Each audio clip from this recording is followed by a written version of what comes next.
যদি সিনেমারও কোনো স্তর থাকতো, তাহলে আই স দ্য ডেভিল নিঃসন্দেহে থাকতো একেবারে শীর্ষে। অনেকে হয়তো হাজারটা কারণে সাউথ কোরিয়াকে নিয়ে মজা করতে পারে, কিন্তু সিনেমার ক্ষেত্রে তারা একদম আলাদা। কারণ সেন্সরশিপ শিথিল হওয়ার পর থেকেই তারা এমন সব গল্প দেখাতে শুরু করেছে যা মানুষের ভেতরের অন্ধকার দিকটাকে সামনে নিয়ে আসে। এই সিনেমাটাও ঠিক তেমনই। এটা শুধু একটা গল্প নয়, এটা মানুষের নিষ্ঠুরতার এক ভয়ঙ্কর প্রতিচ্ছবি।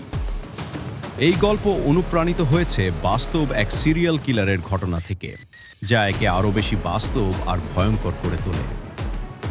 একজন অপরাধী, দিনের বেলা সে একেবারে সাধারণ মানুষ, একজন বাস চালক, শান্ত স্বভাবের, সবার কাছে ভদ্র। কিন্তু রাত নামলেই তার আসল চেহারা সামনে আসে। সে তখন হয়ে ওঠে এক নির্মম শিকারী, যে মানুষকে শুধু শিকার হিসেবেই দেখে। এক বরফ ফড়াকা রাতে একজন নারী তার স্বামীকে ফোন করে জানায় তার গাড়ি হঠাৎ মাঝপথে নষ্ট হয়ে গেছে। ঠিক তখনই একজন লোক এসে সাহায্যের প্রস্তাব দেয়। স্বামী, যে পেশায় একজন বিশেষ এজেন্ট, সে স্ত্রীকে সতর্ক থাকতে বলে এবং জানায় সে দ্রুত সেখানে পৌঁছাচ্ছে। নারীটি সন্দেহ করে এবং ভদ্রভাবে সেই প্রস্তাব ফিরিয়ে দেয়, কিন্তু লোকটি চলে যায় না, দূর থেকে তাকিয়ে থাকে। পরিস্থিতি ধীরে ধীরে ভয়ের হয়ে ওঠে। হঠাৎই লোকটি আক্রমণ করে বসে।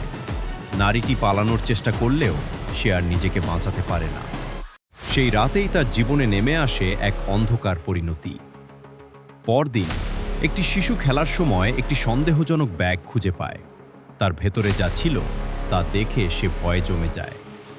পুলিশ দ্রুত তদন্ত শুরু করে। যখন সত্যিটা সামনে আসে, তখন ভেঙে পড়ে তার পরিবার। তার স্বামী, একজন প্রশিক্ষিত এজেন্ট হওয়া সত্ত্বেও, এই ঘটনা মেনে নিতে পারে না। শোক ধীরে ধীরে বদলে যায় প্রতিশোধে। সে প্রতিজ্ঞা করে, যে করেই হোক সে অপরাধীকে খুঁজে বের করবে। এরপর শুরু হয় এক ভয়ঙ্কর খেলা, শিকার আর শিকারীর মধ্যে। একজন মানুষ যে তার প্রিয়জনকে হারিয়েছে, আরেকজন যে মানুষের জীবন নিয়ে খেলা করে। শেষ পর্যন্ত প্রশ্নটা একটাই, প্রতিশোধ নিতে গিয়ে সে কি ন্যায়ের পথে থাকবে, নাকি নিজেও অন্ধকারে ডুবে যাবে?